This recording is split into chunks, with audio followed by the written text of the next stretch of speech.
नमो भूतनाथं नमो देवदेवं नमः कालकालं नमो दिव्यतेजं नमः कामभस्मं नमः शान्तशीलं भजे पार्वतीवल्लभं नीलकण्ठं भजे पार्वतीवल्लभं नीलकण्ठम्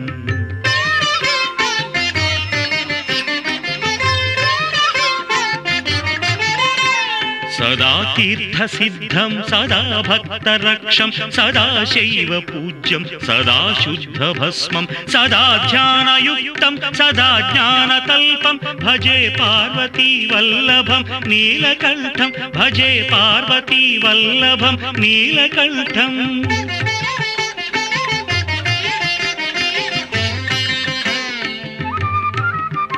श्मशानं भयानं महास्थानवासं शरीरं गयानां सदा चर्मवेष्टं पिशाचं निशोचं पशूनां प्रतिष्ठं भजे पार्वतीवल्लभं नीलकण्ठं भजे पार्वतीवल्लभं नीलकण्ठम्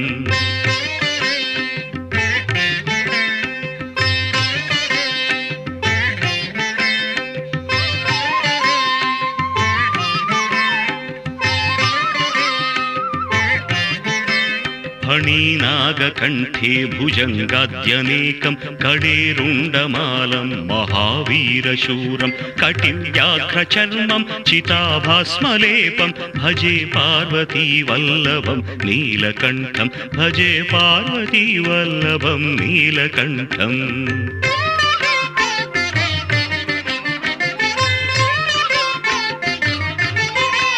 शिरशुद्धगङ्गा शिवा वामभागं बहुदीर्घकेशं सदा मान्त्रिनेत्रं फणीनागकर्णं सदा फालचन्द्रं भजे पार्वतीवल्लभं नीलकण्ठं भजे पार्वतीवल्लभं नीलकण्ठम्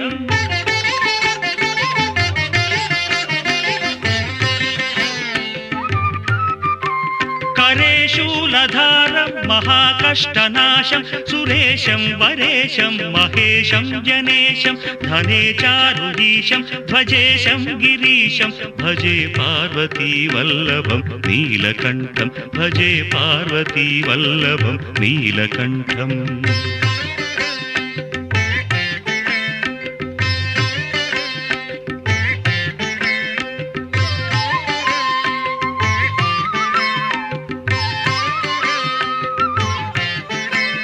उदासं सुदासं सुकैलासवासं धरानिर्धरं संस्थितं ह्यादिदेवम् अजाहेमकल्पद्रुमं कल्पसेव्यं भजे पार्वतीवल्लभं नीलकण्ठं भजे पार्वतीवल्लभं नीलकण्ठम्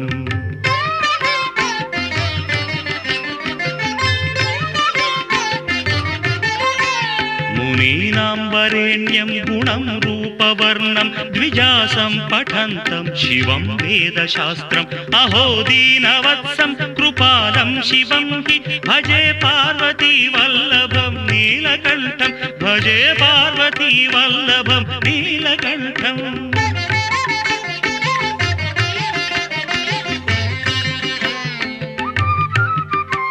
सदा भावनाथं सदा सेव्यमानं सदा भक्तिदेवं सदा पूज्यमानं मया तीर्थवासं सदा सेव्यमेकं भजे पार्वतीवल्लभं नीलकण्ठं भजे पार्वतीवल्लभं नीलकण्ठम्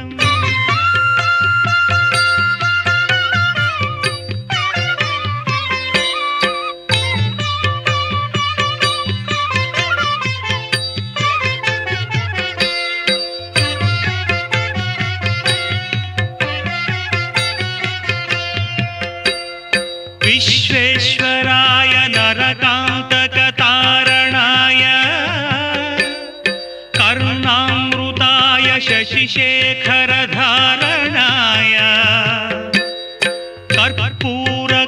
कर्पूरकान्तिधवलाय जटाधराय दारिद्र्यदुःखदहनाय नमः शिवाय गौरीप्रियाय रजनीशकलाधराय कालान्तकाय भुजगा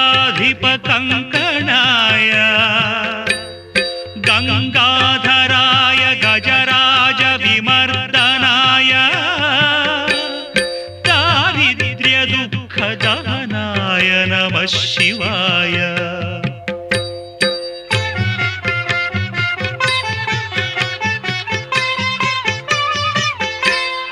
భక్తప్రియాయ భవరోగభయాపహాయ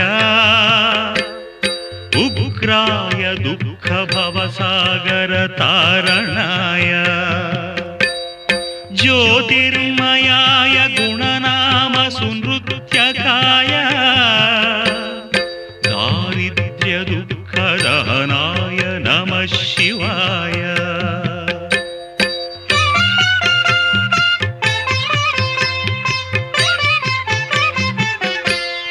చర్మాంబరాయ శవభస్మ విలేపనాయ హారేక్షణాయ మణికుండల మండితాయ మల్జీర పాదయుగళాయ జటాధరాయ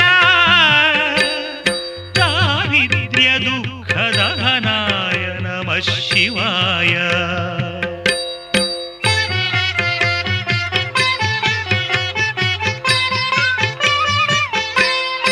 పంచాననాయ ఫణిరాజ విభూషణాయ హేమాంశుకాయ భువనత్రయమండితాయ ఆనందభూమి వరదాయ తమోమయాయ దారిద్ర్య దుఃఖదహనాయ నమః శివాయ.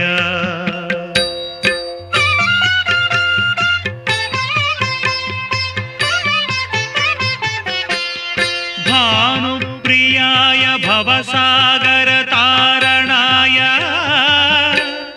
కాలాంతకాయ కమలాసన పూజితాయ నేత్రత్రయాయ శుభలక్షణలక్షితాయ దారిద్ర్య దుఃఖదహనాయ నమః శివాయ.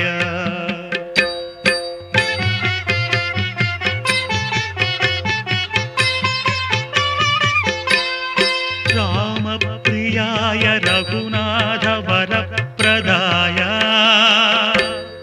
నామప్రియాయ నరకార్ణవతారణాయ పుణ్యేషు పుణ్యభరితాయ సురార్చితాయ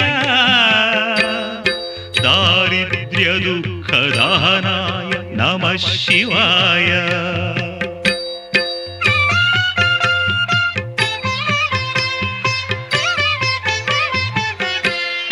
ముక్తీశ్వరాయ ఫలదాయ గణేశ్వరాయ గీతప్రియాయ వృషభేశ్వర వాహనాయ మాతంగ చర్మవసనాయ మహేశ్వరాయ దారిద్ర్య దుఃఖదహనాయ నమః శివాయ. ఇక్కడున్న పాత గుళ్ళని చూసుకొని ఈ గుళ్ళు బాగలేవు, ఈ గుళ్ళని కూడా డెవలప్ చేస్తున్నామని చెప్పేసి ఒక చిన్న సంస్థ హిందూ స్వరాజ్య సంస్థ చేసుకొని దాంట్లో ఈ మందిరం మీద పెద్దది, ఈ మందిరంలో ఫ్లోరింగ్ ఎలక్ట్రికల్ మళ్ళీ మిగతాన్ని కలిగి అక్కడ వీరంజనేయ స్వామి చాలా పాత గుడి అన్నమాట. ఆ గుడిని మొత్తం కింది నుంచి పై వరకు మొత్తం కట్టుకుంటూ అందరం ఒక్కొక్క కార్యక్రమం చేసుకుంటూ ఇక్కడ హిందూ సమాజం అందరినీ కూడా కలుపుకుంటూ ఈ కార్యక్రమాన్ని చేసుకుంటాం. ఒక 4 సంవత్సరాల కింద చూస్తే ఈ గుడికి చాలా తక్కువ మంది, ఆల్మోస్ట్ 2 చాలా తక్కువ మంది కానీ అందరికీ ప్రేరేపితం చేసుకుంటా ఇక్కడ చేస్తున్నాం. మీరు ఎప్పుడైతే హిందూ సమాజం గురించి అంత గట్టిగా మాట్లాడడం మాకు ధైర్యం వచ్చిన అరే మన ఆలోచనలతో పాటు ఇంకా కొత్త ఆలోచనలు కూడా చాలా మంది మాట్లాడుతున్నారు. అమ్మగారు ఇక్కడ లోక్సభ ట్రై చేస్తున్నారంటే ఇంకా చాలా ఎప్పుడైతే సీట్ కన్ఫర్మ్ అయిందో మేమంతా ఈసారి మాత్రం కన్ఫర్మ్ గా హైదరాబాద్ లో మన జెండా ఎగరాల్సిందే. మన హిందూ సమాజం గురించి మనం చేయాల్సిన పనులు చేసుకున్నాం కదా.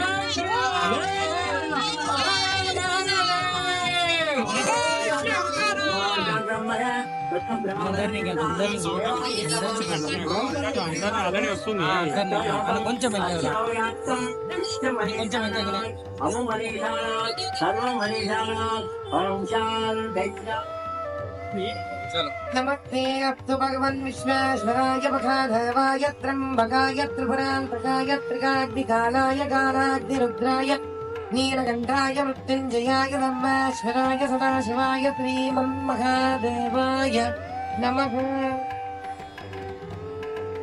సమయాన్ని చరిత్రను తెలుసుకోవడం దేవుని తరమే కాలేదండి, ఇక మనం మనుషులమే. మాకేం తరం అయితే కూర్చోండి పిల్లలందరూ కూర్చోండి, పెద్దలు కూడా హాయిగా కూర్చోండి. కెమెరామెన్ ఒక్కడికి రైట్ లెఫ్ట్ కి కూర్చోండి. ఆయన వెనక కూర్చోని కనిపిస్తలేదు అనకండి. ఎందుకంటే ఇది పొలిటీషియన్ స్పీచ్ కాదు, ఇది మన బాధ వ్యక్తపరిచే స్పీచ్. కూర్చోండి అందరూ అందరూ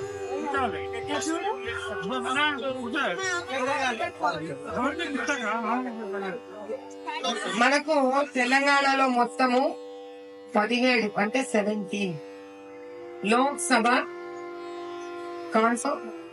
మన పాత బస్తీ ఒక్కటే రాజకీయం కాదు మనకి,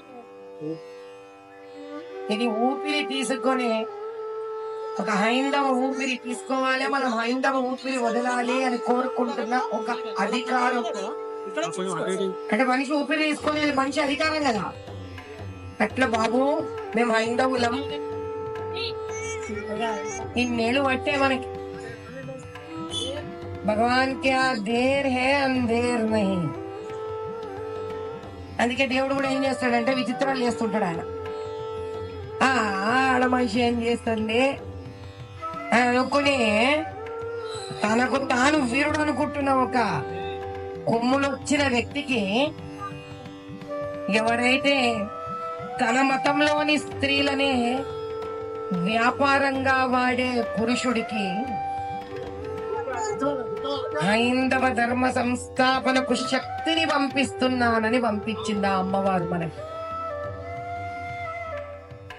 నేను అనే వ్యక్తిని ఇక్కడ మాధవీలతను కాదు, అది గుర్తుపెట్టుకోండి అందరూ.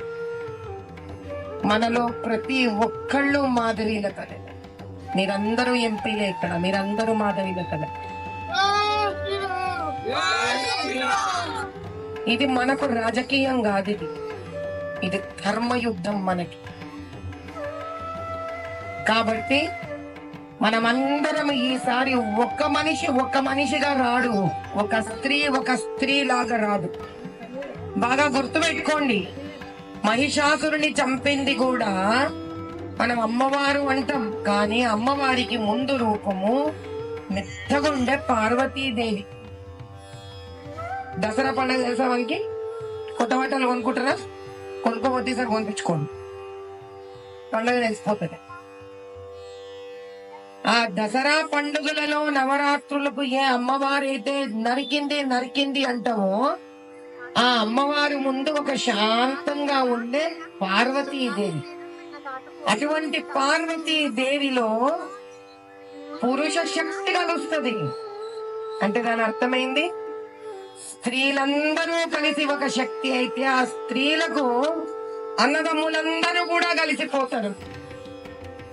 అంటే స్త్రీ పురుష శక్తి కలిసి ఆదిశక్తి అయ్యి చంపేస్తుంది మహిషాసురుని. అంటే మన ధర్మ సంస్థాపనకు, మన ధర్మం నిలబెట్టడానికి, పరమత స్త్రీని కూడా కాపాడడం మనతోనే అవుతుంది.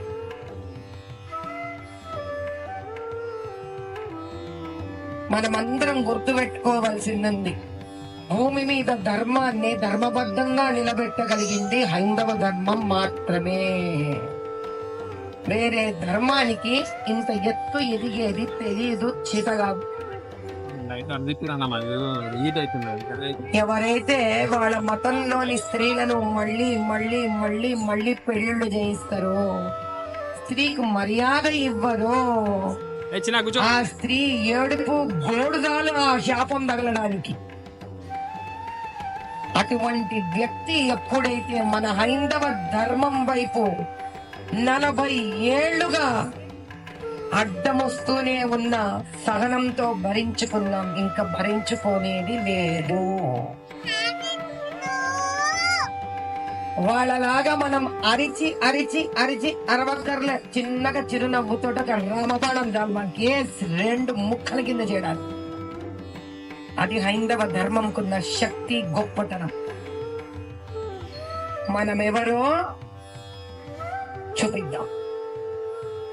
గెలిచి ఈ భాగ్యనగర్ ను ఇద్దరు మహాపురుషులకి ఇవ్వాలి మనం. ఒకటి బాలరామచంద్రుడికి ఇవ్వాలి, ఒకటి మోదీ గారికి ఇవ్వాలి.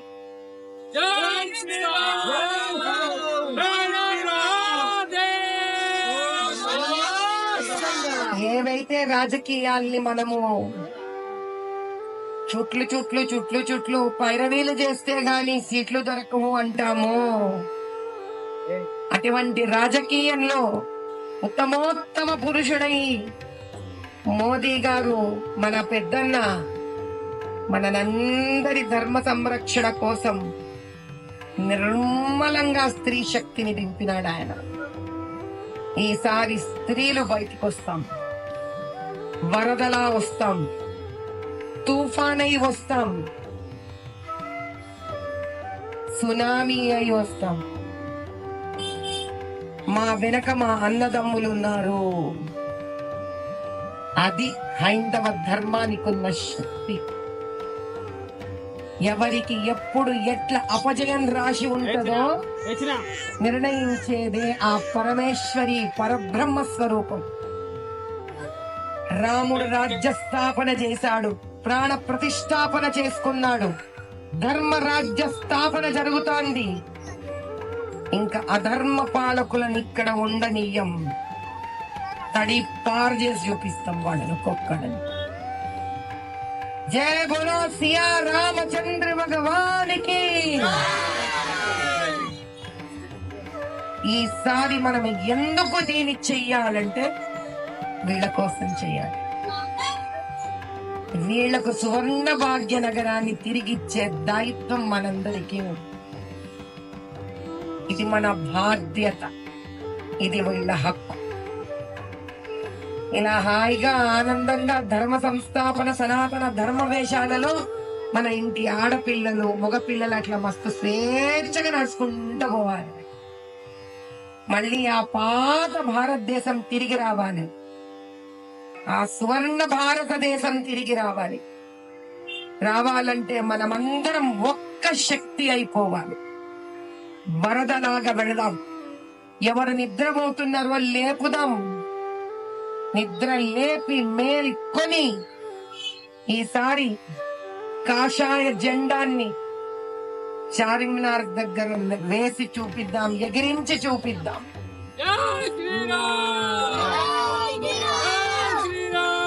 జయ జయ శ్రీరామ్. లక్ష్మీ మాతా की జయ लक्ष्मी माता की जय भारत माता की जय. अब की बार 404, अब की बार हम इस पुरानी बस्ती को जीतेंगे और इस नन्ना सा मुन्ना सा अपनी स्वर्ण भाग्य लक्ष्मी और भाग्य नगर को अपनी मोदी भाई को यहाँ से ले जाएंगे दिल्ली तक. जय श्री राम जय जय श्री राम.